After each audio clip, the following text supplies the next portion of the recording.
राधे राधे दोस्तों, स्वागत है हमारे YouTube चैनल टारगेट नाउ में। प्रैक्टिस सेट 10 का आज हम लोग सुपरफास्ट रिवीजन करेंगे एंड आई होप कि आपके 9 प्रैक्टिस सेट बहुत अच्छे से रिवाइज हो गए होंगे। तो चलिए आज हम 10वां प्रैक्टिस सेट स्टार्ट करने वाले हैं। और पहला क्वेश्चन क्या है कि लोक नृत्य। तो सिक्किम के लोक नृत्य सबसे पहले देखते हैं। तो सबसे पहला कौन सा नृत्य है? चूफाट, सिकमारी, स्नो लॉयन और कौन सा? खुखरी, बुटिया और याक्षम। ये जो सारे लोक नृत्य हैं ये किस राज्य में किए जाते हैं? तो सिक्किम में किए जाते हैं। ऐसे ही पश्चिम बंगाल के लोक नृत्य कौन कौन से हो गए? तो ब्रीता, गंभीर, छोलिया और चाचरी हो गई। नेक्स्ट है कि हरियाणा के लोक नृत्य कौन से हो गए? तो गुग्गा, लूर, धमाल और खेरिया। ऐसे ही होजागिरी और सगराई ये कहाँ का लोक नृत्य है? तो त्रिपुरा का है। कोजागिरी कहाँ का है? तो महाराष्ट्र का है। नेक्स्ट है कि कुकी, मोडसे, तितली और जेलियांग ये लोक नृत्य कहाँ के हैं? ये लोक नृत्य कहाँ के हैं? तो नागालैंड के हैं। कहाँ के? नागालैंड के। चेराव, खुल्लम, चेलम, खाटम ये लोक नृत्य कहाँ के हैं? तो मिजोरम के हैं। कहाँ के हैं? मिजोरम के। नेक्स्ट है कि थांगटा। थांगटा किस राज्य में होता है? तो मणिपुर में। थांगटा क्या है? मणिपुर का मार्शल आर्ट है। ऐसे ही स्क्वायर मार्शल आर्ट ये कहाँ होता है? जम्मू एंड कश्मीर में। मलखम्ब कहाँ होता है? तो ये मध्य प्रदेश में होता है। ये तीनों क्या है? मार्शल आर्ट है। नेक्स्ट है कि लाई हरोवा और पुंग चोलोम कहाँ होता है? तो ये भी कहाँ होता है? मणिपुर में होता है। ऐसे ही तापू और पोपीर, वाचो, चालो ये जो नृत्य होते हैं लोक नृत्य ये कहाँ होते हैं? अरुणाचल प्रदेश में होते हैं। नोगक्रेम, वांगला, बेहदी खलम, लाहो और साधसुंक ये भी जो लोक नृत्य हैं ये कहाँ होते हैं? तो मेघालय में होते हैं। नेक्स्ट है कि झुमरा, बगुरुम्बा, खेल गोपाल, कली गोपाल, अंकिया नाट, बीहू, कानोई और होप जानाई ये सारे लोक नृत्य कहाँ होते हैं? तो असम में होते हैं। कहाँ पर? असम में होते हैं। नेक्स्ट है, अब आते हैं question number second. Question number second क्या है कि MG म्यूजिक अवार्ड ये कहाँ पे, ये कौन से गवर्नमेंट देती है? तो ये नागालैंड सरकार देती है। एंड पुमपुहार और कले मामड़ी अवार्ड ये कहाँ दिया जाता है? तो ये तमिलनाडु में दिया जाता है। नेक्स्ट है कि मध्य प्रदेश सरकार कौन कौन से अवार्ड देती है? तो कुमार गंधर्व सम्मान जो कि 1992 में कहते स्थापित हुआ था, और कालिदास सम्मान अवार्ड जो कि 1980 में, और तानसेन संगीत समारोह भी मध्य प्रदेश सरकार देती है। इकबाल अवार्ड भी कौन देती है? तो मध्य प्रदेश सरकार देती है। नेक्स्ट अब आते हैं कि जन कचारी अवार्ड ये किस राज्य में दिया जाता है? तो कर्नाटक में। नंदी अवार्ड जो कि आंध्र प्रदेश में दिया जाता है और ये भी संगीत का ही अवार्ड है। देवदास स्मृति अवार्ड जो कि छत्तीसगढ़ गवर्नमेंट देती है। शास्त्रीय नृत्य का राष्ट्रीय अवार्ड किसे कहा जाता है? तो ये अभिनंदन सरोजा को कहते हैं। किसे?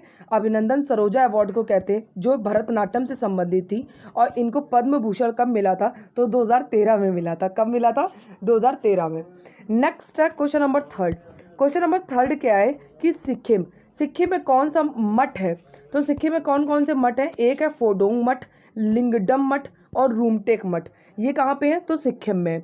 नेक्स्ट है कि भारत का सबसे बड़ा मठ कौन सा है? तो ये तवांग मठ है, जो कि कहाँ पे है? अरुणाचल प्रदेश में। ऐसे ही माई ड्रोलिंग मठ कहाँ पे? उत्तराखंड में। तावो, की गोम्पा और नाको जो मठ है वो कहाँ पे? हिमाचल प्रदेश में। नेक्स्ट ऐसे ही आते हैं कि बेलकुप्पे जो मठ है वो, और क्या कहते हैं, नाम ड्रोलिंग मठ है, ये कहाँ पे? तो कर्नाटक में। ऐसे ही घूम मठ कहाँ पे? तो पश्चिम बंगाल में। दीक्षा भूमि मठ कहाँ पे? तो महाराष्ट्र में। और अलची गोम्पा कहते हैं मठ कहाँ पे? तो जम्मू एंड कश्मीर में। ऐसे ही हेमिस और ठिकसे जो मठ है वो कहाँ पे? तो लद्दाख में। कहाँ पे? लद्दाख में। और बिहार में क्या है? तो बिहार में महाबोधि मंदिर है। नेक्स्ट अब आते हैं क्वेश्चन नंबर फोर्थ में। क्वेश्चन नंबर फोर्थ क्या है कि बिम्स्टेक में कौन कौन सदस्य हैं? तो Bhutan, India, Myanmar, Nepal, Sri Lanka, Thailand और बांग्लादेश है। अच्छा, भूटान का हेडक्वार्टर कहाँ पे है? तो ढाका में। कहाँ पे? ढाका में है। और ये भूटान इस्टेब्लिश कब हुआ था? तो 6 जून 1997 को हुआ था। और किसकी घोषणा से हुआ था? तो बैंकॉक की। और मूल सदस्य इसमें कितने हैं? तो 4 थे। तो सब इसका क्या नाम था? बिस्टेक था। तो बांग्लादेश था, इंडिया था, श्रीलंका और थाईलैंड था। और उसके बाद म्यांमार ऐड हुआ और 2004 में नेपाल और भूटान ऐड कर दिए गए। और बिम्स्टेक का फुल नेम क्या है? तो इसका फुल नेम क्या है? Bay of multi sectoral technical and economic corporation है। और फिफ्थ, क्वेश्चन नंबर 5 क्या है कि अंतर्राष्ट्रीय योग दिवस कब मनाते हैं? तो 21 जून को। अच्छा, 21 जून को ही क्यों मनाते हैं? क्योंकि उत्तरी गोलार्ध का सबसे लंबा दिन 21 जून को होता है। पहली बार कब मनाया गया था? तो पहली बार मनाया गया था 21 जून 2015 को मनाया गया था। एंड यूएन द्वारा इसको 11 दिसंबर 2014 को पारित कर दिया गया था। और इसकी थीम क्या थी? तो सद्भाव एंड शांति के लिए योग थी। और सबसे कम दिन में पारित होने वाला जो था ये कितने दिन में? 90 दिन में इसको पारित कर लिया गया था।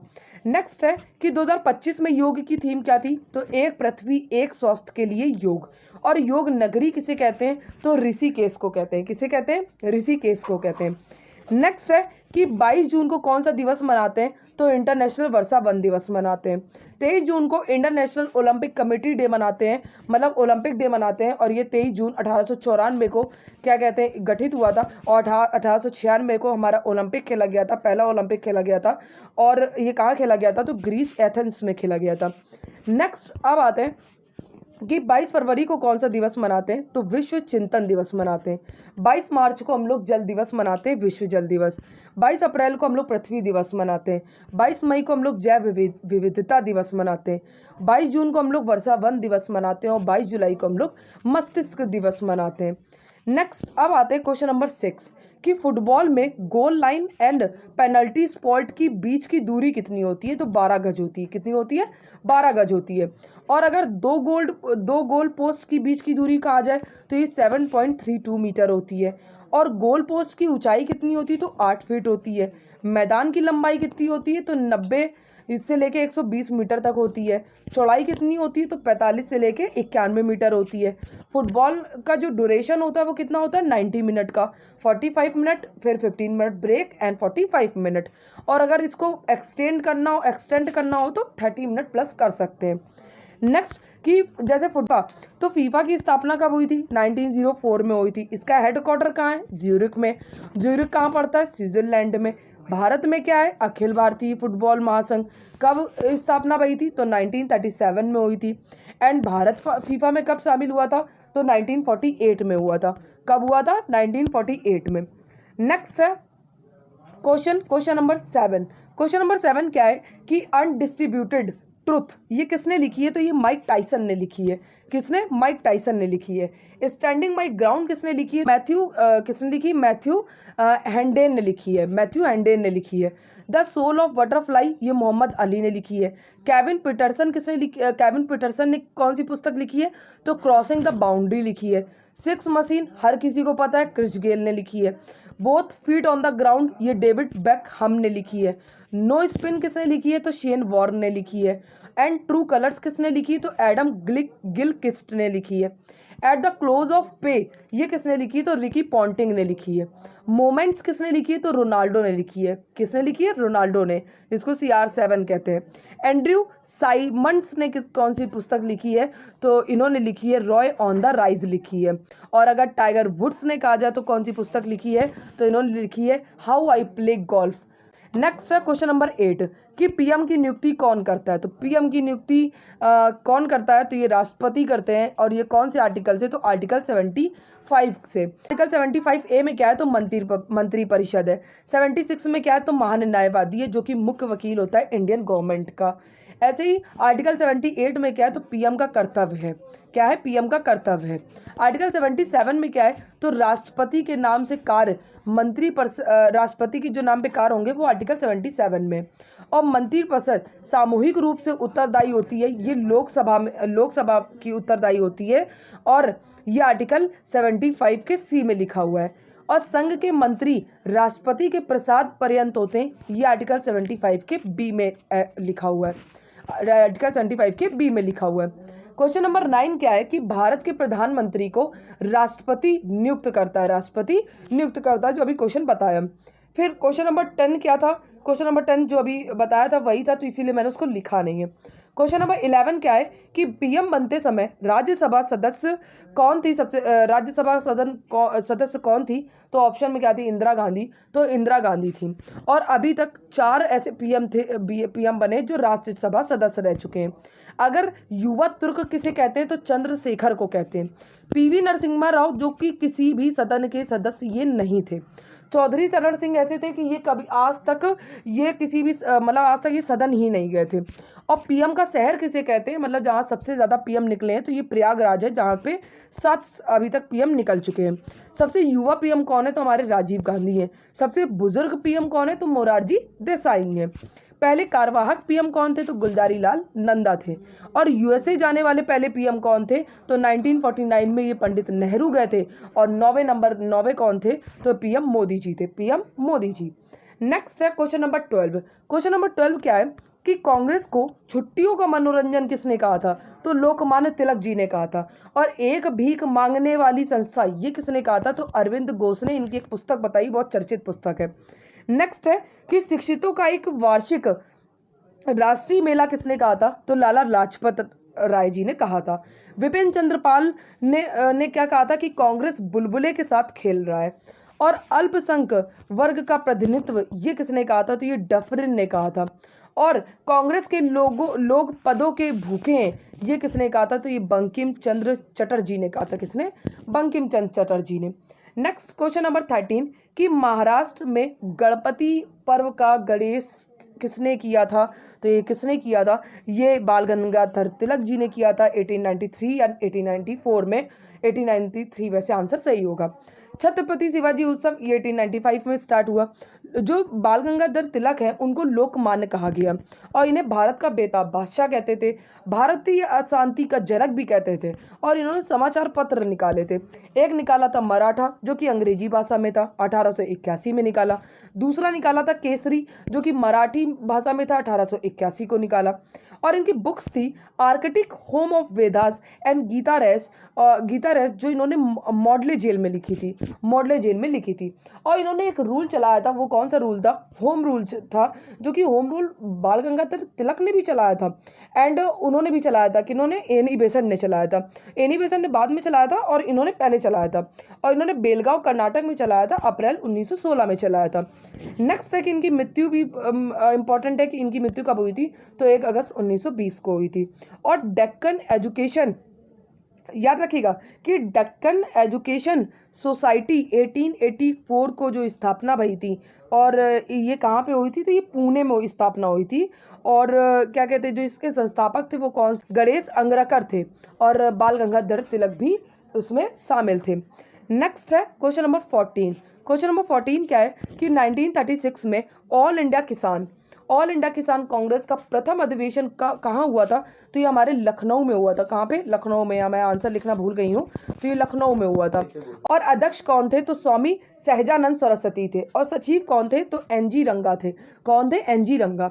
नेक्स्ट है कि भारतीय कम्युनिस्ट की किसान शाखा ये कहाँ पे स्थापित करी गई थी? तो ये 26 दिसंबर को कानपुर में। और एस.वी. घटे ये महासचिव थे। ऐसे ही अवध किसान सभा जो थी ये 1920 में किसने स्थापित करी थी? तो बाबा रामचंद्र ने करी थी। क्वेश्चन नंबर 15 क्या है कि ब्रिटिश वस्तुओं के बहिष्कार का सुझाव सबसे पहले किसने दिया था? तो ये किसने दिया था? ये कृष्ण कुमार जी ने दिया था। किसने? कृष्ण कुमार ने। तो ये क्या हुआ था यहाँ पे कि बंगाल विभाजन हो रहा था। बंगाल विभाजन जो कि वायसराय उस समय कौन था? कर्जन था, 1899 से लेकर 1905 तक। और इन्होंने घोषणा हुई थी 20 जुलाई को 19 को या 19 भी डेट आएगी और 20 भी, तो 20 जुलाई को 1905 में घोषणा हुई थी। और विरोध किसने किया? विरोध हुआ था ये 7 अगस्त 1905 को। कहाँ पे? कलकत्ता के टाउन हॉल में। और बंगाल विभाजन ये जो लागू हुआ था ये 16 अक्टूबर 1905 को। काफ़ी डेट पूछी जाती है। तो ब्रिटिश वस्तुओं का यहाँ पे बहिष्कार का सुझाव सबसे पहले किसने दिया? तो कृष्ण कुमार जी ने 13 जुलाई 1905 को। और ये इसी के बाद स्वदेशी आंदोलन चलाया गया और दिल्ली में किसने नेतृत्व किया था? तो सैयद हैदर रजा ने किया था। नेक्स्ट अब आता है क्वेश्चन नंबर 16 कि उष्ण कटिबंधीय आर्द्र पर्णपाती जो ये कहते हैं क्षेत्र हैं जो प्रदेश में, ये तराई वाला है।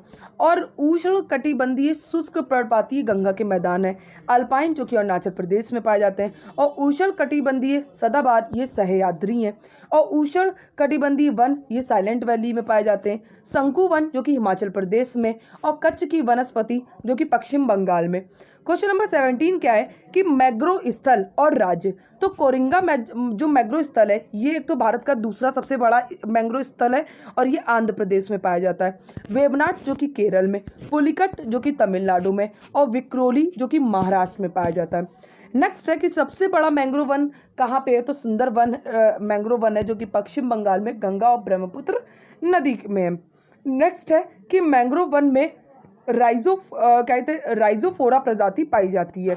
और मैंग्रोव वनों में क्या कहते हैं जो सबसे ज़्यादा वृद्धि हुई है वो आंध्र प्रदेश में हुई है सबसे ज़्यादा, उसके बाद महाराष्ट्र में हुई है। क्वेश्चन नंबर 18 क्या है कि वन रिपोर्ट जो कि सबसे पहली बार 1987 में आई थी और ये द्विवार्षिक है।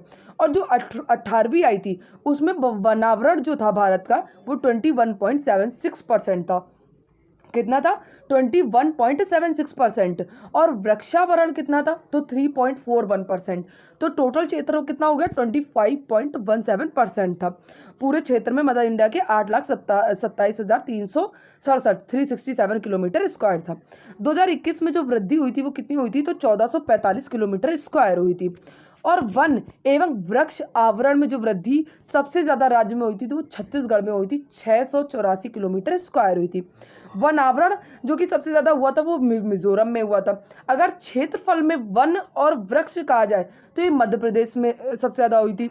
और क्षेत्रफल में वन आवरण किस में हुआ था? सिर्फ वन आवरण तो मध्य प्रदेश में हुआ था। और वन आवरण कुल भौगोलिक क्षेत्र में सबसे ज़्यादा कहाँ पे हुआ था? तो लक्षद्वीप में 91.33% हुआ था। क्वेश्चन नंबर 19 में आते हैं कि सबसे ज़्यादा उपजाऊ मुद्रा ये एक है जलोढ़ मुद्रा जो कि सबसे ज़्यादा हिस्से पर पाई जाती है भारत के 43% पे। जो पुरानी जलोढ़ मृदा है उसको बांगर कहते हैं, नई को हम लोग खादर कहते हैं। इसमें नाइट्रोजन की कमी होती है, ह्यूमस की कमी होती है और पोटास और चूना इसमें ज़्यादा होता है। फसल कौन सी बोई जाती है? तो धान, मक्का और गेहूँ बोई जाती है। क्वेश्चन नंबर 20 क्या है कि अर्थव्यवस्था के आधार के लिए सर्वाधिक प्रयुक्त माप ये ग्रॉस डोमेस्टिक प्रोडक्ट कौन सा है? ग्रॉस डोमेस्टिक प्रोडक्ट है। अगर स्वतंत्रता के समय जीडीपी कितनी थी? तो 2.7 लाख करोड़ रुपए थी। कितनी? 2.7 लाख करोड़ थी। ऐसे ही वर्तमान जीडीपी कितनी है? तो 4.3 ट्रिलियन डॉलर है। और ये किसने कहा है? तो ये IMF के अनुसार बताया गया है। ऐसे एनएनपी कैसे निकालते हैं? तो जीएनपी में डेप्रिसिएशन माइनस कर देते हैं तो एनएनपी निकल आता है। और जैसे जीएनपी का फुल फॉर्म क्या है? तो यहाँ मैंने ग्रॉस डोमेस्टिक लिख दिया है, ग्रॉस डोमेस्टिक नहीं होगा, ग्रॉस नेशनल प्रोडक्ट होगा। GDPFS का जो क्या कहते हैं फुल फॉर्म क्या है? वो gross domestic product at factor है।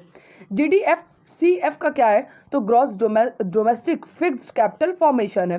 क्वेश्चन नंबर 21 क्या है कि इंडियन नेशनल इनकम काउंट करते हैं वो कौन करते थे? तो केंद्रीय सांख्यिकी संगठन करता था। और क्या कहते हैं इस्टेब्लिश कब किया गया था इसे? तो इसको इस्टेब्लिश किया गया था 2 मई को किया गया था 1951 में। और शुरुआत कब करी थी इसने गणना करनी? तो 1955 में करी गई थी। जो ये राष्ट्रीय आय की गणना होती है वो बाजार मूल्य पर गणना होती है। स्वतंत्र भारत में सबसे पहली बार गणना 1948-49 में वाणिज्य मंत्रालय ने करी थी और वर्तमान में NSO कर रहा है। 2019 में CSO और NSSO को मिला के NSO बना था। क्वेश्चन नंबर 22 क्या है कि राष्ट्रीय आय की गणना का पहला प्रयास किसने किया था? तो दादा भाई नौरोजी ने। इन्होंने ही धन निकासी का सिद्धांत बताया था। और poverty and British rule in India इनकी पुस्तक है। इन्होंने प्रति व्यक्ति आय 20 रुपये बताई थी और भारत की नेशनल इनकम इन्होंने 340 कितनी बताई थी भाई? तो 340 करोड़ बताई थी। और ये जो प्रति व्यक्ति आय और ये बताई थी तो ये 1867-68 में बताई थी। नेक्स्ट है कि पहली वैज्ञानिक गणना किसने करी थी? तो 1931-32 में VKRV राव ने करी थी। एंड PC महालिनोबिस ने 1949 में एक अध्यक्षता करी थी किसकी? राष्ट्रीय आय समिति ने, जो राष्ट्रीय आय समिति की। और इसमें पहला आधिकारिक प्रयास रिपोर्ट जो थी दी थी वो 1954 में दी थी। क्वेश्चन नंबर 23 क्या है कि राष्ट्रीय ग्रामीण स्वास्थ्य मिशन ये 2005 में स्टार्ट हुआ था। नेशनल अर्बन हेल्थ मिशन 2013 में स्टार्ट हुआ। कब स्टार्ट हुआ है? 2013 में स्टार्ट हुआ है। राष्ट्रीय डिजिटल स्वास्थ्य मिशन जो कि 15 अगस्त 2020 को स्टार्ट हुआ है। पीएम जन आरोग्य योजना जो कि 23 सितंबर 2018 को स्टार्ट हुआ है। और विश्व की सबसे बड़ी स्वास्थ्य बीमा योजना कौन सी है? तो पीएम जन आरोग्य योजना है। क्वेश्चन नंबर 24 क्या है कि डिस्टेंस जो कि एक फिजिकल क्वांटिटी है जो कभी भी निगेटिव नहीं हो सकती है। और वेलोसिटी कैसे निकालते हैं? तो विस्थापन बटे समय। सदिश राशियां कौन सी हैं? तो बल है, त्वरण है और वेग है। नेक्स्ट है कि वेक्टर क्वांटिटी कौन सी है? वेक्टर क्वांटिटी जिसमें परिमाण और दिशा होना जरूरी है, परिमाण हो दिशा हो। तो वेग, आवेश, संवेग, विस्थापन, चुंबकीय आघूर्ण और क्या है? तो प्रवणता है। क्या है? प्रवणता है। ऐसी अदिश राशियां कौन सी होती हैं? तो आयतन, तापमान, ऊर्जा और समय, वर्क और मास होती है। नेक्स्ट है क्वेश्चन नंबर 25 कि पोटेशियम का परमाणु संख्या कितनी है? तो 19 है। द्रव्यमान संख्या 39 है। और परमाणु में न्यूट्रॉनों की संख्या कितनी है? तो 20 है। मतलब माइनस कर देते हैं परमाणु संख्या से द्रव्यमान संख्या से परमाणु संख्या माइनस कर देते हैं। नेक्स्ट है क्वेश्चन नंबर 26 कि प्राणियों का सबसे बड़ा समूह क्या है? तो आर्थ्रोपोडा है, जिसमें 10 लाख से ज्यादा प्रजातियां हैं। और एग्जाम्पल जैसे तिलचट्टा, केकड़ा, तितली, मक्खी और मच्छर। क्वेश्चन नंबर 27 क्या है कि 3 चैम्बर, हार्ट में 3 चैम्बर किसके होते हैं? तो मेढक के। 2 अलिंद होता है और 1 निलय होता है। ह्यूमन में 4 चैम्बर्स होते हैं, जिसमें 2 अलिंद और 2 निलय होते हैं। और चिड़िया चमगादड़ में भी 4 चैम्बर होते हैं, कंगारू में भी 4 चैम्बर होते हैं। मधुमक्खी में 5 चैम्बर होते हैं। और कॉकरोच में, ये सबसे ज़्यादा पूछे जाने वाला क्वेश्चन कि कॉकरोच में कितने चैम्बर होते हैं? तो 13 चैम्बर होते हैं। जरा सा बताओ चैम्बर कितने? तो 13 हार्ट में। एम्फीबियंस और रेप्टाइल्स में कितने चैम्बर्स होते हैं? तो 3 होते हैं। लेकिन अपवाद क्या है कि क्रोकोडाइल्स में कितने होते हैं? तो 4 चैम्बर्स होते हैं। नेक्स्ट अब आते हैं कि शास्त्र रामानुजन अवार्ड जो कि मैथमेटिशियन को दिया जाता है और 2005 से इसको स्टार्ट किया गया था। 32 वर्ष से कम लोगों को मिलता है और 2024 में अलेक्जेंडर डन को मिला। नेक्स्ट है क्वेश्चन कि 2025 में जो अवार्ड दिए गए थे वो देखते हैं। तो प्रिट्जर अवार्ड दिया गया था, ये लियू जियाकुन को दिया गया था, चीन के थे। महाराष्ट्र भूषण अवार्ड जो कि रामसुतार को मिला। रामसर पुरस्कार जो कि जयश्री को मिला। डिजिटल परिवर्तन 2025 जो कि आरबीआई को दिया गया है। गोल्ड मरकरी अवार्ड जो कि दलाई लामा को दिया गया है। प्रवासी भारतीय अवार्ड जो कि सैयद अनवर खुर्शीद को दिया गया है। और महाराजा हरि अवार्ड जो कि मनोज सिन्हा को दिया गया।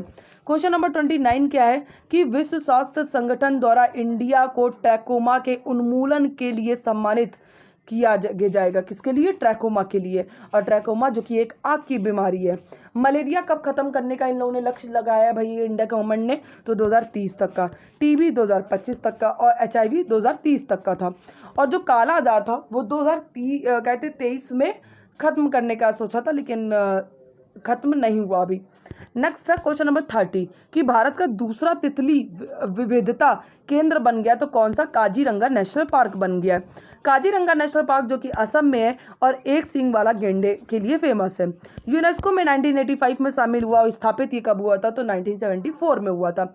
अगर कहा जाए कि पहला कौन था तितली जैव विविधता केंद्र, तो ये नामदफा था जो कि अरुणाचल प्रदेश में। क्लास अच्छी लगी हो तो क्लास को लाइक एंड सब्सक्राइब जरूर करें।